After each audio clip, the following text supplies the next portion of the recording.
sister and my brother did too, and so now we've settled there. And it's just such a beautiful part of the country. It gets hot, but it's just a beautiful place to be, and it's far enough away from sort of centers that you can get chances to smell the flowers.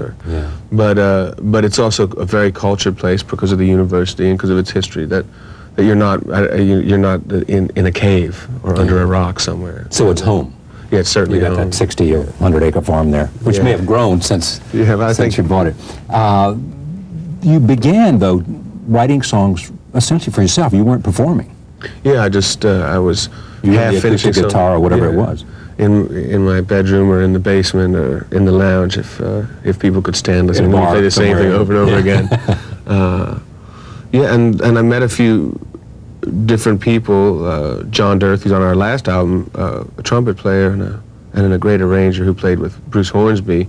He was one person that became an inspiration to me, and another friend, Ross Hoffman, and also Tim Reynolds, who performs on that album. Basically, when they heard, I just was a fan, and I guess with knowing each other, eventually we would start playing together a little bit, and they were.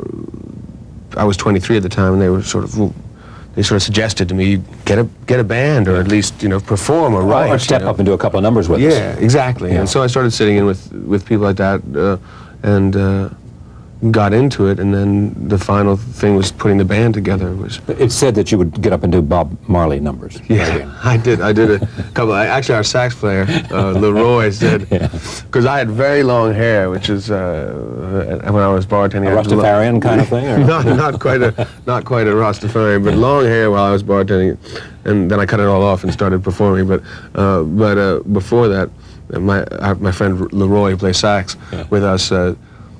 He told me I think after we'd been together for a while, he saw a photograph in my house of my sister and I, and he looks at the photograph when I had long hair, and the band was together, so my hair was short. He goes, "I remember that," and then sort of looked at me like, "Wait a second," and then he goes, "I heard you." He remembered hearing me sing with Tim Reynolds, a band that Tim Reynolds has, and we did a version of Exodus by Bob Marley, and he said, and I remember thinking, it is so bad.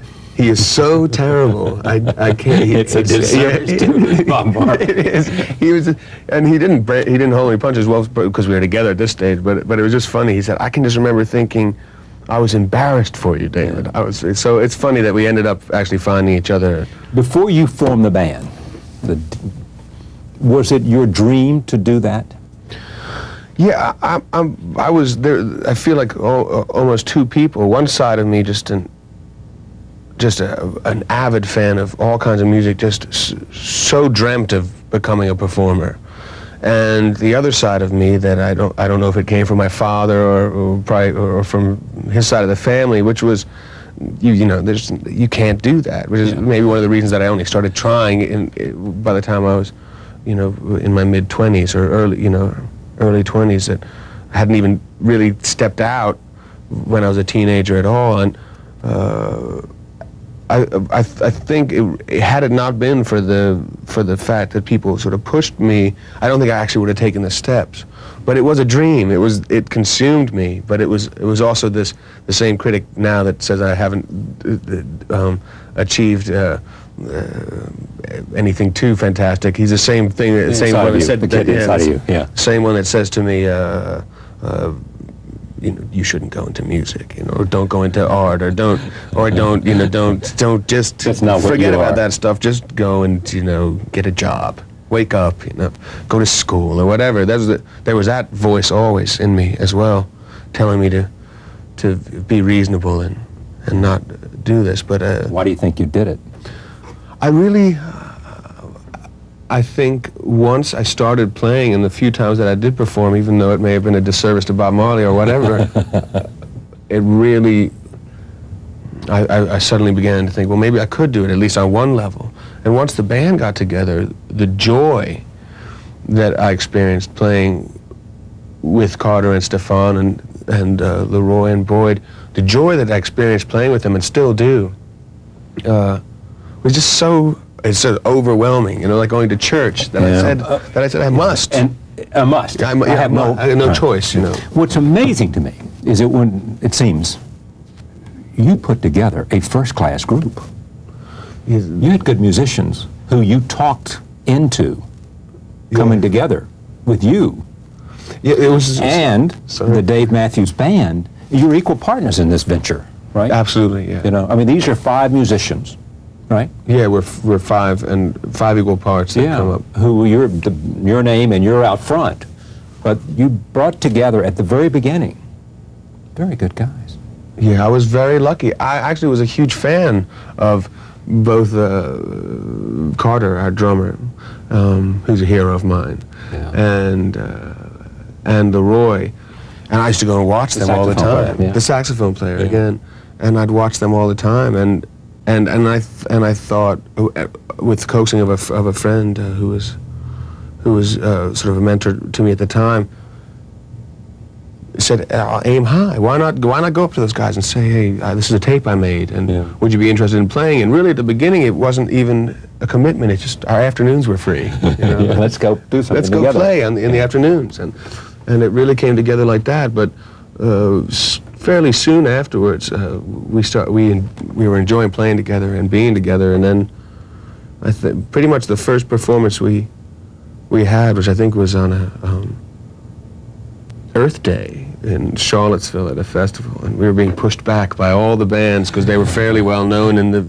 So you know everyone wanted to play earlier. So but they didn't want to play in the middle of the night on the downtown mall, and so we ended up right at the end. But we all noticed right away, and I think we were all sort of inspired from that moment even more. Was that everybody was having as much fun as we were, even though it felt great, and the crowd was. The notion of having a violin in a rock and roll band. Well, I'd seen Boyd play, and I always say this: it wasn't so much what attracted me to all these guys wasn't so much the instruments that they played, but what came through their instruments. And Leroy would leave me weeping, and Carter would leave me dancing, and Boyd would leave me just like a fireball. I could sit and watch him play with other bands or by himself even, and just go, what is he doing to that poor violin? Surely at some point it's going to explode because it doesn't deserve to be treated in such an aggressive way. But it really was. I wasn't looking for a violin, and but when Boyd started playing with us, it was absolutely him. It was his spirit that finished the band. Really, it was just his presence, and it happened to be a shivering, frightened violin that he was playing on. Characterize the sound for me that you began to play with that band. It was one part rock, one part jazz, one part what? It's funny. I think because there's an element of funk to it. There's an element of dance to it, but none of us thought about. One of the things that I think was such an inspiration to all of us, or such a good thing for the band, was that none of us had an idea of what we were gonna sound like. And the ideas that I had were sort of as a quiet, cool, in the corner kind of band, did not end up being. We can go there, but it certainly wasn't the personality of the band. I mean, as much spinning and jumping. What was the personality? It made something much greater than we as individuals, I think, which is why we all feel kind of sort of attached to it. Is that it's, we can't describe. I can't describe why our energies came together and made this band that we're all so fond of being part of. And it's every bit as fun today. It really is, and sometimes it feels as though, because we play a lot, it feels as though we reach new heights in a way. And there's occasions when it's, we look up at each other, the surprise, like, wow, where did that come from? Or that joy is still there, and they were still reaching for the joy. You don't take off much time. No, we're at a little hiatus right now. Yeah, we're taking a little time so we can sort of relax and then focus in on another album. But the sense of the joy, the tour, the road, you love it. I love it. if I could be transported, I'm looking forward to the time transported not on a bus, but